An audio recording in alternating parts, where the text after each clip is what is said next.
My name is Peter Young, and I'm president of Societe de Chimie Industriale, and I also head of programs. And I want to welcome all of you to this wonderful panel on the topic of career options for chemists and chemical engineers during this COVID-19 downturn.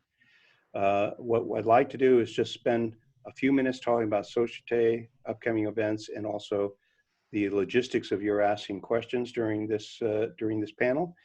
And then I'll turn it over to Mark Reich, who is head of the Education Committee and spearheaded this panel, who will introduce the speakers. And then we'll spend the next roughly 35 or so minutes really with a discussion, almost a fireside chat with Ken and with Paul on this issue. First of all, Societe de Chimie Industriale is a wonderful organization. This is its 101st year, so I guess it's got longevity in its favor. And it has a number of very, very important missions. One is to disseminate important information to senior people around the world who may be either industry executives or analysts or researchers, so forth, but they all have the common bond that they are involved with the chemical and life science industries. We also sponsor a large number of scholarships under the Education Committee that Mark is chairman of to support research being done by young undergraduate and graduate students at a number of prominent schools. We also award the International Palladium Medal Award to an individual who has distinguished themselves by virtue of their actions to contribute that in a way that's consistent with the goals of Societe de Chimie Industriale. And that award has been given every other year since 1961. So it's quite a prestigious, and it has a lovely, long history. We also, for the young people, we have a mentor program, which we match up mentees who are students or graduates or even young alumni with people who are our members, so to get career advice along many different fronts. So I'm very, very pleased with the history of Societe. It has a wonderful mission, and it's been able to accomplish that over the years. And I encourage any of you who would like to be involved, and you can be involved in a lot of ways. As a student, as an industry person, you can serve on, we have one of the committees, or just attend one of our events, which, by the way, up until COVID-19, it was like a mix of webcasts and luncheon meetings. And now, obviously, for the obvious reasons, we haven't been having luncheon meetings, but more webcasts. So with that, our website is societe.org, societe.org, and you can go there to learn more about the organization, but also to sign up for events and hopefully become a member, because as a member, there are certain privileges that you get that you don't get if you're not a member. Last thing I want to say before I turn it over to Mark is just an administrative thing, which is you can ask questions one of two ways.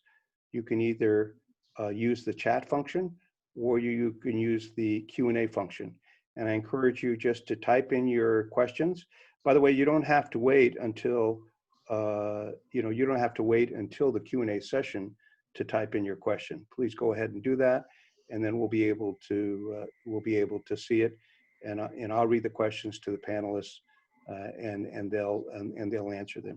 So with that, let me turn it over to Mark Reich, who has been on the board probably at least as long as I have, and is head of the chairman. He's chairman of the Education Committee, and he was the one who who quarterbacked this panel. Thank you, Peter. And as you mentioned, the Education Committee has a number of programs. In addition, it sponsors SIGS ACS, American Chemical Society, minority scholars every year. And to get in touch with us on that mentor program, also you can do so through the societe.org website that Peter mentioned. Our speakers today come from two different sides of the corporate talent acquisitions effort. We've got Ken O'Connor, who works for Solvay and helps the company fill positions in research and looking for scientists, chemical engineers, and Paul Pospisil, who does so through working at Korn Ferry, a consulting firm, and he works for a variety of different clients. And I think the firm also works for Solvay. I think you'll see that from Paul's bio. He's been around the industry for a while, was in research himself for a bit, got involved in venture capital, and more recently as a recruiter for the life sciences. He knows a lot of folks in the life sciences arena. Ken worked, I think it was 19 years as a recruiter, the last 6 of which has worked for Solvay. Thank you very much, both of you, for being here, and we're looking forward to your discussion with Peter. Thanks so much today. Okay, with that, so let me start out, and I think we agreed, we had a discussion about this panel, the other day. I think we all agreed we'd start out with the, sort of the big picture, what we see overall happening on the employment and economic side, and what impact in general it's having on people who are, chemical or chemical engineering specialists. So let's start out arbitrarily, Ken, alphabetically alphabetically by first or last name, I guess. Ken, what's the perspective? And obviously Solvay being a large global company, I guess you are able to observe what's happening, on a more a global basis. I am. Thank you, Peter. Thank you, Mark, and thank you, everyone, for attending. When I think of big picture, I think you only have to go back about 12 months and you look at what it might look like to be graduating and looking for a job for the first time, right? And it's very different today. And I tell everyone that I speak to all the time, and quite honestly, I even rolled this back and did this to a couple of high school classes in the last few weeks virtually. I encourage everyone to own your career, right? And I say that because it's something that it's more than just a term, right? It literally is owning your own career. It's different than maybe 12 months ago. And to give you an example, perhaps last year you may have seen 20, 25 positions open in your respective field, perhaps chemistry, right? And you were looking for chemist positions and you could throw your resume out there. And sure enough, you'd get 15, 20 companies come back.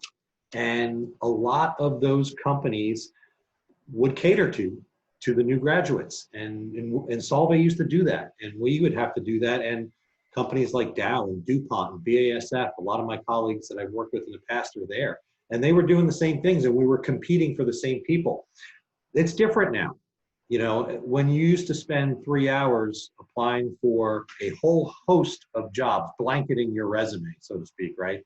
Perhaps it's only 3 or 5 now, but I still encourage everybody to still spend the 3 hours.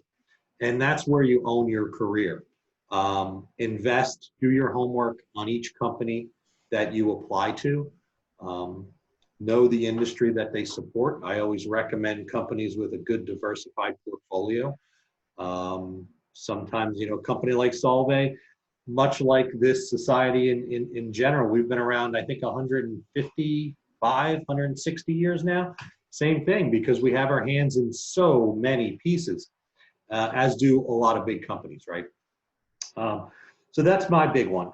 Owning your own career now. Everyone on this call, quite frankly, has started that.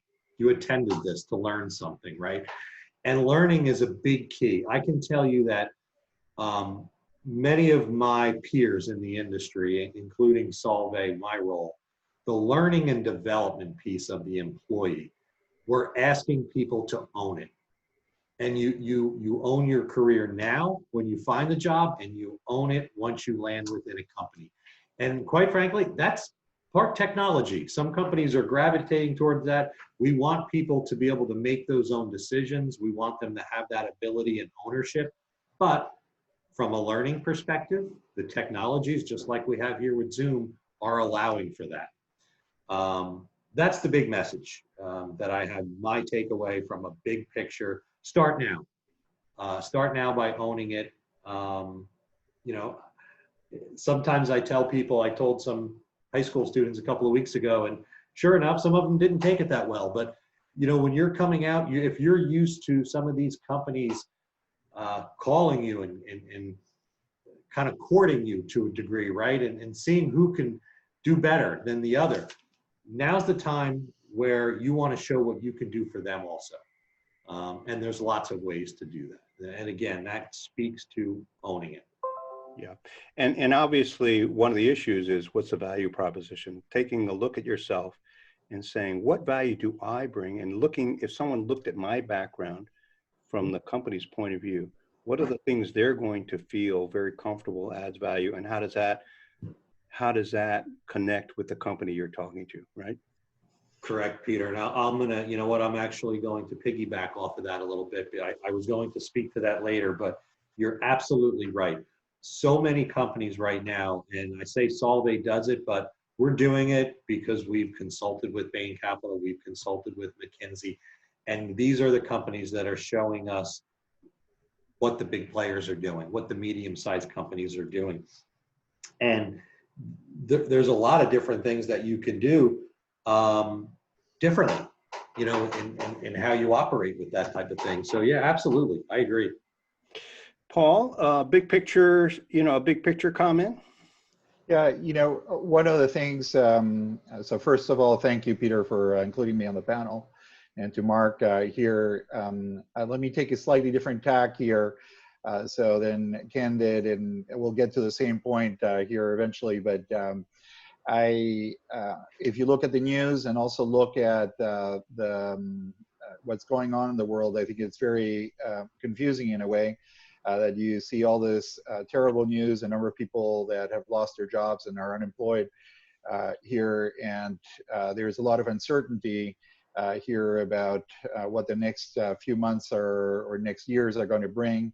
But I think what you need to do is kind of realize that there are some industries or some subsegments of the industry that are affected more dramatically than others. I think everybody is dealing with uncertainty, but there are some businesses that are actually still doing very well, and others that are much more on the defensive side. And I think part of the challenge is always to figure out where you fit in as you're looking for a job, and where are areas that are going to be challenged over the next few years, which areas are going to be thriving. And that's always, it's hard to figure out, but I think that I think is important here to do. So just as examples of that, we know that there are certain industries that have been doing quite well, we know, in the life science space, and anything that relates to innovation in medicines, that sector has been doing fairly well and been quite vibrant. In fact, we've seen IPOs still happening in the space and people continuing to hire. And there are other areas, they don't apply so much for people in the chemical industry, but such as hospitality and entertainment, et cetera, that nonprofit, that have really suffered dramatically, and where most of the job losses have occurred. And if you think about industrials and chemistry, somewhere in between that, there are some parts here that relate to aerospace, for example, that are a little more on the defensive side, and others that relate to, you know, making protective equipment or a certain type of materials that actually have been hiring. So it's an issue of trying to figure out, you know, a little bit, read between the tea leaves here and figure out which areas might be, again, more productive for finding a job than others. Yeah, and I think it's very important to look out more than a year or two, right? Because, you know, unless you're thinking about hopping around to different industries, you know, every couple of years, the reality is you want to look at, first of all, most industries, there is information available for you to figure out where the industry is headed, right? And so that's the first thing. But the other is you want to look out fairly far along, because some things might be temporarily depressed or temporarily, hyped, right?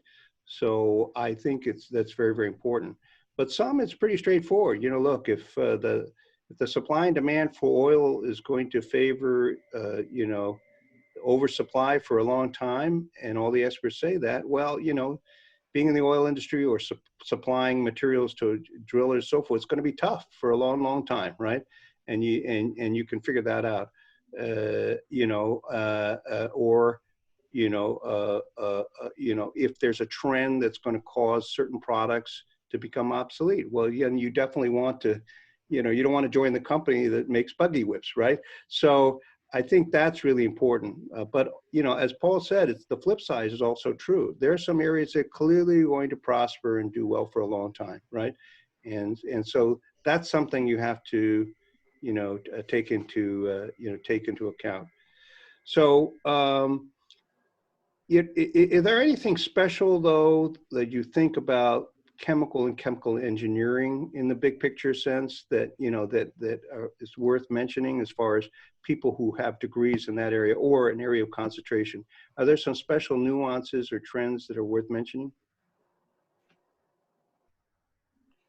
Yeah, I mean, I think when I think of chemical engineering in general, it's a what you like to call a hot market right now, right? I mean, they serve multiple different industries, and you can do a lot of different functions within that. You could be in R&D, R&I, you could be in manufacturing, engineering, design. There's a lot there. I think that kind of speaks to owning the career a little bit. It may seem counterproductive to be laser focused to a degree, but to give you an example, if you're on the phone, and I know Brandon had a good question here about how to help a little bit more, but if you got a phone interview, sometimes the general response graduating from university is, well, I'm open. Right now, not all companies want to hear that. It's good to know that your skill set will allow that, but companies right now, they want to know what you want to do. Yeah. And it's good to know that. Chemical engineering, I mentioned that because you could go in so many different directions. Yeah.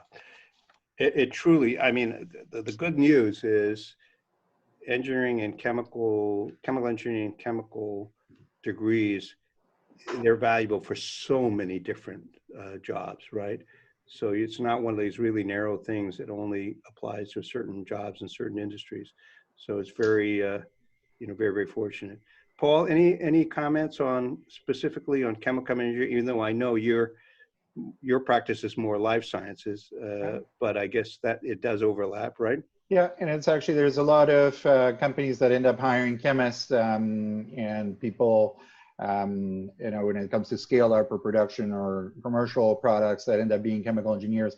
I wanted to build on, I think maybe your last comment here, Peter, which is that I always think about your training is a good way to think about the world, right? So it's a good set of tools that allow you to pursue not only the discipline that you train for, but that you can think about this methodology and the skills and the analytical skills here as something that you can parlay into possible other areas. And I know, for example, when I graduated, there is most people or a large part of the graduating class went off to do synthetic chemistry here, but there were a number of people that thought, well, maybe this is a great training here, and maybe can apply some of these skills to maybe some other areas here where people might want to have those skills. And it's not to dissuade people from being true to what it is that you were passionate about in training, but I think you want to keep an open mind and see, what are the things that you would really enjoy doing, and I think that you want to combine the being true to what you're interested in, but also kind of being practical with where the world's going, right? So it's actually, and in fact, If you speak to people who've been successful in their career, you find many people have done a variety of different things. So that instead of doing a single lane throughout their career for the next 40 years, chances are, that you'll do a number of different type of jobs here, and that they might be in very different disciplines where, your way of approaching the problem is the part that you bring in, and where your training really differentiates you from maybe others in the field. Yeah, and actually, Paul, you're raising a very interesting point, because, there are two things. One is careers have sort of changed. I mean, 40, 50 years ago, you would join one company and you might stay there your entire career, get a gold watch at the end of a certain number of years or whatever. And that really has changed over time. So increasingly, regardless of economic conditions, it is more common for people to have more than one career, maybe 3 careers in their lifetime, and not necessarily, just going from Boeing to Airbus, fundamentally going from one industry to another. I mean, Paul, you're an example. So either you're very enlightened or you can't keep a job in one, so you move to another, right? So, but you don't have to answer that question, by the way. So that's clearly been part of the trend. But I want to raise this because actually, if you look at the data about what's happened to younger people in downturns, one of the things they found is, of course, that they don't get the same job. They don't necessarily get the dream job, right? There are fewer choices and so forth. And the question then is, how do you figure out how to catch up, right? With a different generation. And I think the studies show that it's hard to catch up if you get set back, right? If you got set back in 2008, you're behind the people who came out and got jobs in 2004, right? And so what do you do to catch up? So really 2 questions for both of you. One is, if because there are fewer jobs, you can't get your first choice, your dream job, what do you do? What's the plan B? And the other is, what do you do? What would you feel people should do differently in the course of their career decisions in the next 10 or 20 years that would be different than they would have if they hadn't come out in the middle of a recession, right? Ken, you want to start? Sure, that's a great question to ask, and there's probably a lot of great answers, Peter, because it affects everyone that's on this call, right? Everybody here is potentially looking for a new job or will be soon. And what can you do? And I say this: be flexible, which kind of speaks to what I had mentioned earlier about owning your career, but be smart. And you have to be both. I think you bring up a good point that you may not always get your first choice, kind of like when you first applied to university, right? Maybe you had 1, 2, 3, and that's okay. But don't jump at something. I can tell you from a corporate perspective, when you're applying to jobs and people are reviewing resumes, they're not always the most technical. Quite frankly, sometimes it's a machine who is not technical at all, in a sense, just looking for keywords. I'd rather see someone spend the time between now and the time they find the job doing things to help themselves professionally or personally with societal actions, with volunteering, with taking training courses, free training, things right now, new ways of working for COVID that will help you as a new employee. I'd rather see that for 6 months than see someone take a job because they felt they needed to and realized they made a mistake 6 months in. Because what happens is, at that point, you're only one bad decision from being a job jumper. Mm-hmm. And you've just labeled yourself. So if you don't hit the mark the second time, you really put your career in a little bit of a hole, and you have some explaining to do around that. So I like to look at bridging the gap now. We're so accustomed to filling in our resume on what we did from freshman to senior to co-op, internship, and that's all great stuff, absolutely. But what have we done from the time we walked down the aisle, picked up our diploma, to the time we set foot at Acme Chemical or wherever it may be?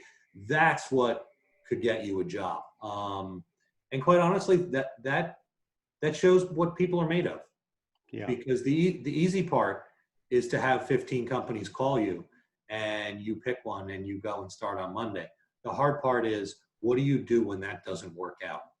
That's some very good insights. And I recall, for example, there was one junior position we were filling, and one of the candidates had just had a horrible setback in career, joined a company had promised X, didn't allow it, and then he got stuffed into a sales job that was not what he wanted to do. But, in looking at when he explained what happened, and we were able to verify it, it really presented a very appealing picture of someone who was both transparent, could explain what happened, and was resilient, right? And interesting enough, we ended up hiring him. He did a great job over someone who just done the traditional thing, right? So not all sideways movements or so forth necessarily end up in a sad ending, right? Paul, any comments on that question? Again, what do you do if you can't get your favorite job, but also, is there a different way to manage your career if you're trying to catch up where you started out in the middle of a recession, in a bad environment? Right. So I let's take a kind of a long view and imagine yourself looking back on your career, right? So it's actually and it's of course very difficult to look into the future and think about what I'm going to do the next year, next 5 years or so. But imagine if you're in you just retired and you're looking back on your career, that back to Peter's point, that you will have done maybe 3 different careers in your lifetime. So, and the one that you're in right now is probably most closely related to the chemical industry here, or life sciences here, which build on the skills that you've developed.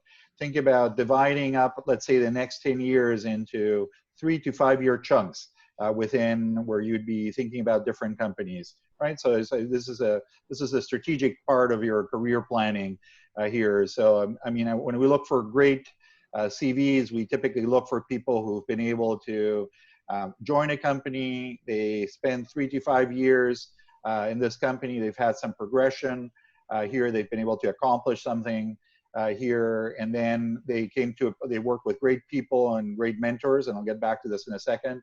And then they were ready to take a new challenge in the next company for the next 3 to 5 years. So if that's the goal, it's actually, if you want to get a couple of those things in the next few years, like what prepares you, and where do you think would be good places to get that experience? It's always tricky because when you've been in the lab or you've been in school, you don't have that context here, and finding out which is a good company, what would be a good job, I don't know. So this is where I do think good homework comes in, and it's also, and just talking to people, talk to people that are in your network, or through the alum network in your schools, or even through groups like Societe. It's actually, there's lots of people that are 1 degree separated to a number of these companies, and just educate yourself in terms of where are good companies, where's a good space, where are good companies, and where do I think I fit in with my skills, right? It's actually is kind of go through that. And one of the things that will happen out of that is that you'll have a short list of things. Maybe these are 5, 10 companies where I'm with Ken. I like the idea of being focused on a few companies here and doing your work and really trying to network into them, rather than sending out 1,000 emails and resumes to people which are anonymous and to whom it may concern. Those are going to yield nothing. This is like like junk mailing. So it's actually, so be more targeted, I think, in your approach. And I think that, Yeah, and it's amazing how much information you actually can get that's very thoughtful if you're just sensible. And I think, Paul, you mentioned, alumni network. I will tell you, it's amazing how generous an alumnus who's never met you before, but you both went to University of Alabama, or you pick the name. it's amazing how generous people will be towards their, people who graduate from the same school, as long as you're sensible about how you approach them. But if it turns out that person, it worked in the industry that you're targeting, boy, you can get some valuable insights right from him, or maybe even a job opening. You don't know, right? In terms of that.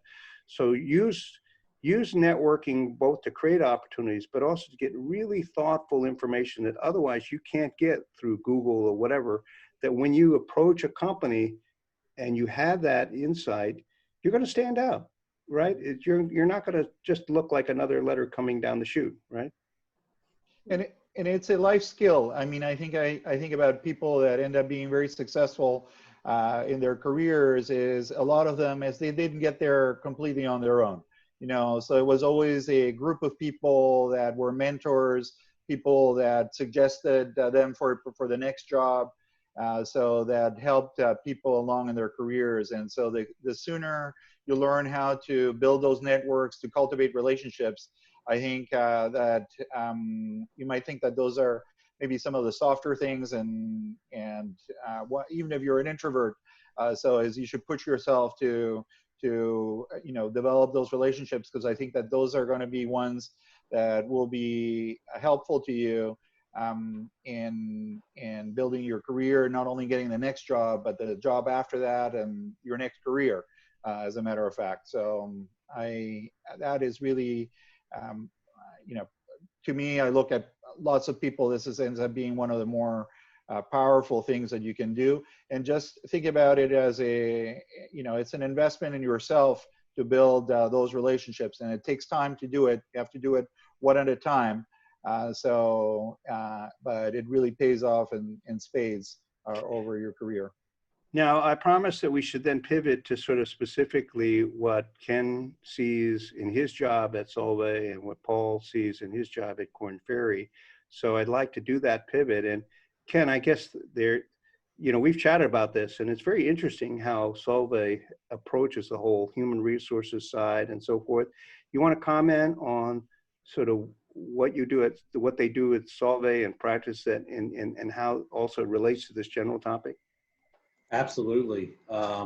And Peter, it's all, and Pat, everybody, it's all about the new way of working, and we're all in it. And now maybe, we're here in the tri-state area for the most part, I think most people, although there are other areas of the country that are affected just as much, but I think countrywide, it's the new way of working and getting used to what that looks like. Here we are today doing a Zoom meeting. Rather than a luncheon. I'm happy for it. I'm not sure if I would have been invited to the luncheon, so I'm happy to be here for the Zoom meeting.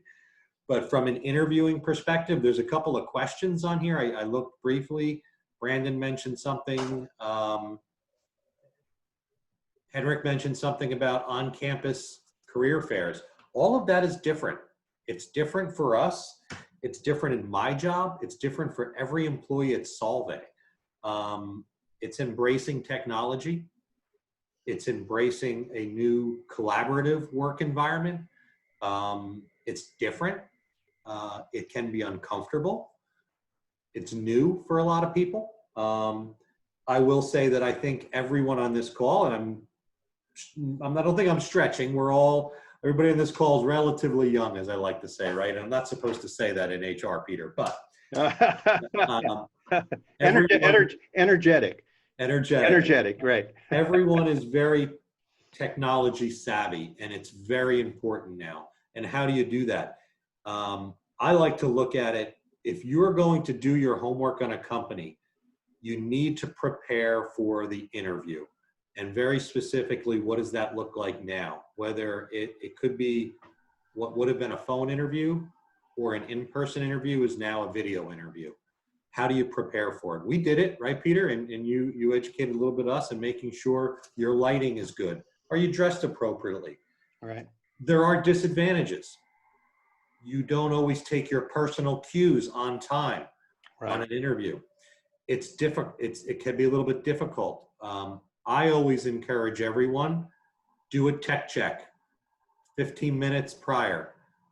It happens to everyone. It has nothing to do with the person. Peter, you witnessed it. I was 20 minutes late for our first meeting. I don't mind using myself as an example, right? Because it was with a program that I wasn't that familiar with. Most people use Zoom. I'm a Google guy. Yeah. So you don't know what the companies are using, and you may be asked to do something last minute. Take the time to do that, and do frequent check-ins. When you're interviewing with someone across from your video screen, ask them, did I answer completely? Can I add anything else? Little check-ins, because you're not getting the personal cues. Ask good questions. Right now, what is paramount to Solvay in our new way of working? Safety. It always was, but now it's even more so. Ask them about their safety culture, what it means to them. What has changed in their safety culture since the COVID crisis? What has changed in their expectations of a new employee since the COVID crisis? Ask these questions. They want to know. They want people to ask them. All the companies do. And the other, by the way, is do some practice runs. Get a friend to pretend that they're the, they're the recruiter, and practice, because you'll just do better, right? Yeah, you're right. And you know what? I mentioned it first on when we talked about training. I mean, maybe it's just because of my role, but they are out there. I get 10 to 15 invitations a week for free training, most of which are somehow related to a new way of working within this global pandemic. Maybe it's just my email address, but do some Google research, find out about that. It's all, education is great stuff. Ken, do you have some more, or Paul, do you want to comment a little bit from your perspective? Yeah, and then we can go back to Ken. Yeah, absolutely. I agree with the comments that Ken had. I do think that everything is done through Zoom. In fact, we've had lots of assignments for senior people in startups or high growth companies where all the interviewing process has all been through Zoom, and there's just one meeting at the end, which is in person. Because normally a CEO or somebody ends up saying, well, I've never met the person, so I can't hire them. So it's and so then people met outside with masks, and that was kind of the final step in the hiring process. But assume that a lot of the interviewing process will be through Zoom. And I think in many ways, I think that this is a great advantage. I mean, this is, I think, for people who are graduating now, you guys are all grown up with technology here, and that's really going to be the new way of collaboration and working. There are a few things that I think relate to your ability to work with other people and your sociability here that I think you should spend time on. So not only in getting ready for an interview, so which is the preparation, make sure that as your CV gets shared, that your CV is a marketing tool, right? So that you want information to be accurate, but you want to position the things that you think would be most important. Here, highlight those maybe in a summary statement or so, because that I think is important. And then the other things is, as you have the interview, I think you want to have, you don't want the interview to be a monologue, either on your side or the other person's side. See as to whether you can turn it into conversation, and asking questions, I agree, is the best way to do that, and showing curiosity about the culture, the organization, what needs to get accomplished, what the challenges for the business are. So, and kind of show the fact that you not only want a job, but you will be a good citizen inside an organization.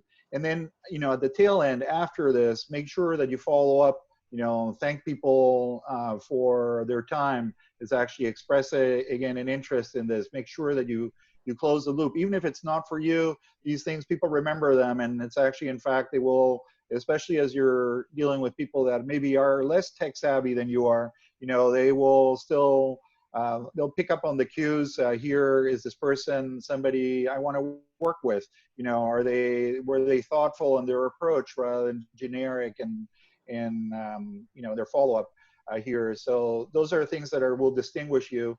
And again, I think that they're not only useful in getting your job, but they're great life skills here. And as you build relationships with people, and you know, that's kind of as a central theme. I think that is really in a world where there's a lot of information and a lot of data available. I think there's always people are looking for employees that will understand the big picture, can contextualize things, understand the bigger piece in addition to what their job would do, and that's a way of being able to show some of those skills that you have here is just by really understanding how this, you know, the whole hiring process works and how you can relate to people inside a company. So I have one last question before we open up to the Q&A, and we have a number of questions from the audience. And that is, although I think the majority of the people who registered are people who are in school or just coming out of school and so forth, we also have some people who have graduated and are working, maybe got laid off or whatever. Well, how would you change your advice that you've given the last 40 minutes or 35 minutes if you're talking to someone who already is in the workforce, maybe in the mid-level, whatever? And because there are a lot of people now, the problem is losing their job, and not necessarily because they weren't doing a good job, right? So let's start with Ken. Ken, so are there any, different points you would make with regard to the suggestions you made for someone who may already be in the workplace, but now, has to find another job?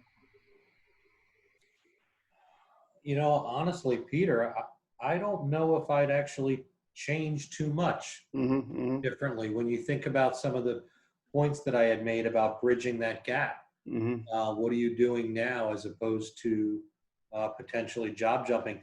If I was going to add anything, I said be flexible, be smart. Perhaps the experienced professional, avoid the pitfall, right? You're probably at a point in your life where you need to make difficult decisions. Perhaps you might have a family. You may have a mortgage. You may be factors in your life that others don't, that put pressure on you to make the right career move. And it's not easy. It's not one that most people envy. So that's critical for you to do your homework. And I get it. I'm empathetic. I get it. People need to work. I would probably even strengthen something that Paul mentioned about the networking. You're probably built a network at that point in your career that may be a little bit more deep than others coming right out of university. Use it. Who did you work with in the past? What are they doing? I can tell you, and I always look at recruiting, right? I tell all of our recruiters, you're part internet researcher. That's half your job, right? You could take any job. If I said there's a process engineering opening at BASF in New Jersey, in about 3 minutes, I could probably tell you from LinkedIn searching who it reports to and who's on the team and who's the HR person responsible for that business. And Paul, you know that. You're right. You put these org charts together without companies' help all the time. Do your homework. That would be. The two other points, though. One is, Ken's talking about networking and maybe mentoring. Don't think of doing that when you really need it, because actually mentoring and networking takes time, and you should just see that as a lifelong exercise. Because if you only start thinking about networking and so forth, because you lost your job, it's not too late. It's just not going to be as effective a tool as if you had been networking all along. And the other point I would make is, when someone has left a company, one of the most powerful things, if they were let go but it wasn't because of their performance. The ones that are able to say, here, talk to this person, that person, they work together, I was direct report to them, build a set of references that can make sure that the company you're talking to understands that it wasn't your performance, right? Or have your performance reviews available and so forth. So it's important to do that, because in this day and age, it's really important to make sure that if you lost a job, that people understand, and it wasn't because of performance, that you don't get penalized as a result. Paul, any comments on that? Again, people who are already in the workforce who may lose their job or want to change? Yeah, I think in terms of a general approach, I think it's a very similar approach. Hopefully, if you're in your middle of your career, you've already built a network. I know that jobs come in different ways, right? It's actually, you see in some cases, it's your targeting here, and other times I can't tell you how many people that I interview that says, oh, the reason I got into this industry is my neighbor said that they really needed somebody who was smart and had these skills here, and it was an industry that I wasn't familiar with, and they suggested that I get together with so-and-so, and so use those coincidences as well as actually think about people in your network, so that as ways to connect here. And if you, this is probably a lesson here, that one of your best insurance policies throughout your career will be that you have good working relationships with people in your company, because if you were well liked and connected, chances are that people who were in the company before, or people who've moved on to different jobs, they'll take your call, they'll try and be helpful to you. If you're the guy or the gal who knew all the answers and doesn't want to work well with others, here chances are that your network's probably not going to be that helpful. So this is I think you think about how the things that you can control and you can be strategic about. I do think that you really want to try and cast as wide a net as you can as you're looking for employment opportunities here. And it's a great time to reconnect with people that and see if they have some suggestions, and sometimes they don't, in which case you just catch up. And in other cases, people lead you in directions that you didn't necessarily think were possible. So, and just, you need to be perseverant and, be positive about it. So it's don't give up. Because at times it can be very frustrating. So I'm reading through some of the questions. Some of them are just very general, like how do you get your first job? And I think those are kind of, too general, but there are others here very interesting. So the first one is around this issue of education. So it's really someone saying, someone who wanted to work in process engineering. So if you're in a period of unemployment, does it help if you pass the FE or PE exams, or actually more broadly, I guess, get another degree and so forth? To what extent does that make sense? And I'll pose that question to either one of you, so either one of you can answer.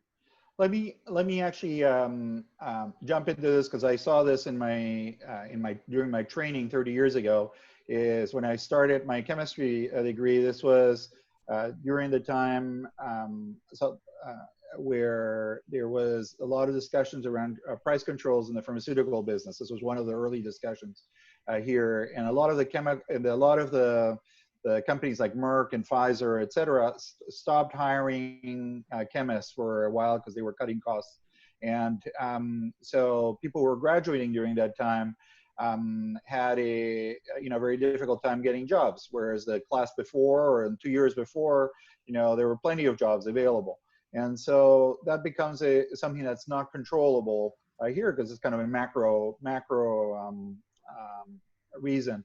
And one of the things is that I know that a lot of people during that time felt like the best thing they could do is finish up their graduate degree or go to graduate degree and train with the assumption that in 2 or 3 years' time, things will get better, and it's actually, in the economic cycle, will improve.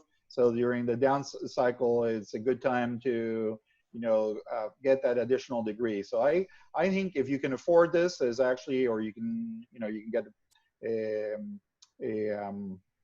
scholarship to be able to do that, then that is, down markets are a good time to hone your skills and train generally, because it's better to do it during a down market than when, your chance of getting a really good job and moving ahead in your career quickly is available to you.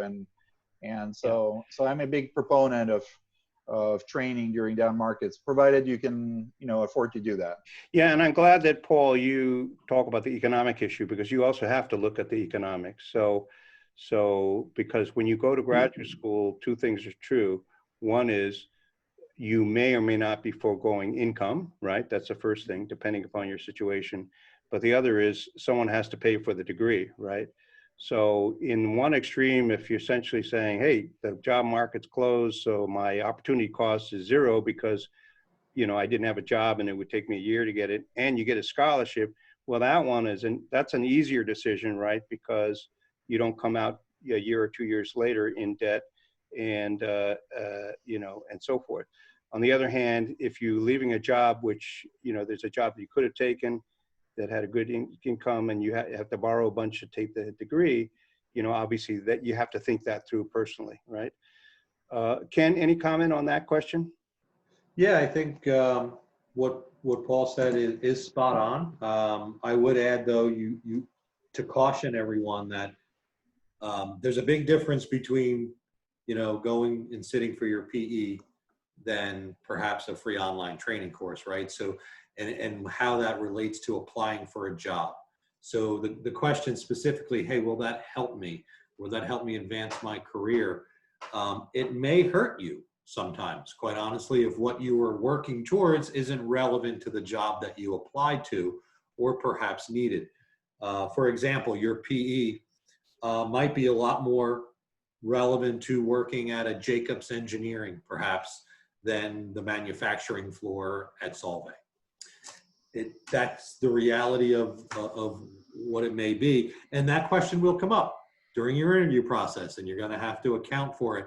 And that speaks to, again, what I mentioned earlier on, owning it and going after what you want. So now you put your professional development on a course that doesn't align with what you just applied to, and now they contradict each other.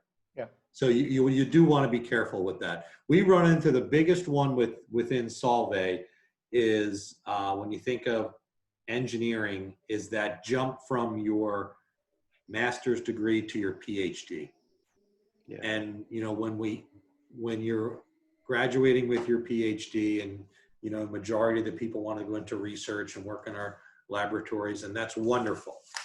But then they need to explain themselves why they did all of that to run the production line in Spartanburg, South Carolina, right?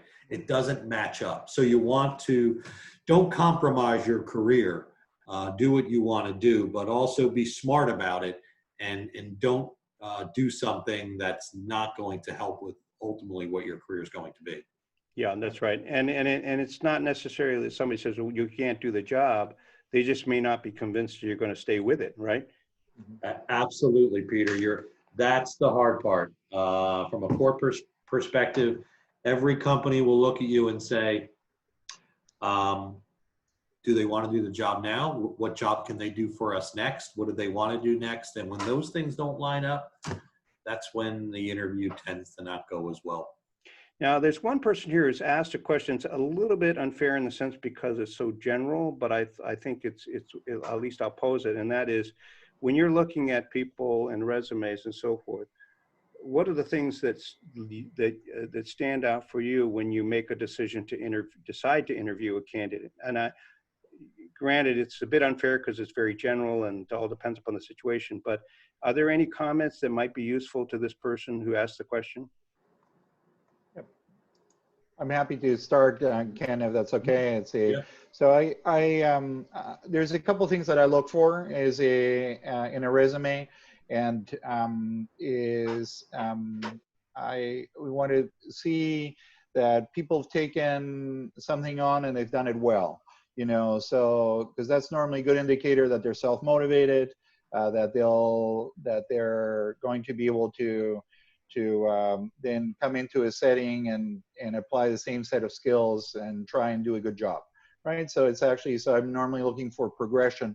So this is, it doesn't apply as much to your first job, but your second job is the fact that you joined, you know, in the first year you did this and this is what you accomplished, and then, you know, you got rewarded and you got promoted, and you look for progression in somebody's career here. So that's kind of, and then as I said earlier, I'm looking for people who've had the opportunity to do work in places where that are leaders in a particular space. So if you're in a consulting company, you know, as it is a good consulting company, at least early in their career. If it's a chemical company, it's a good chemical company, and there is a certain level of subjectivity to this, but what we're looking for is just good training, good settings to have worked on projects here, and then some progression and level of accomplishment.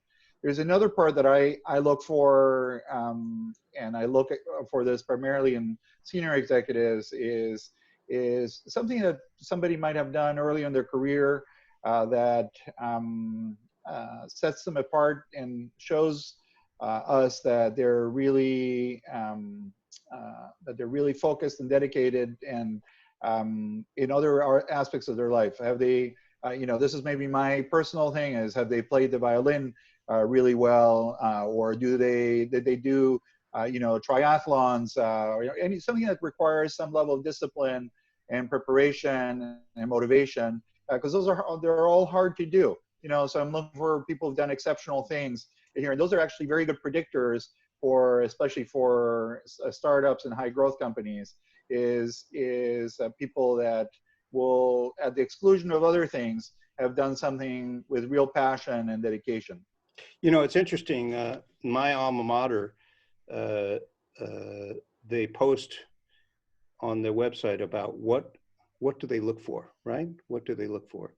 And this happens to be undergraduate, but it fits what we're saying here.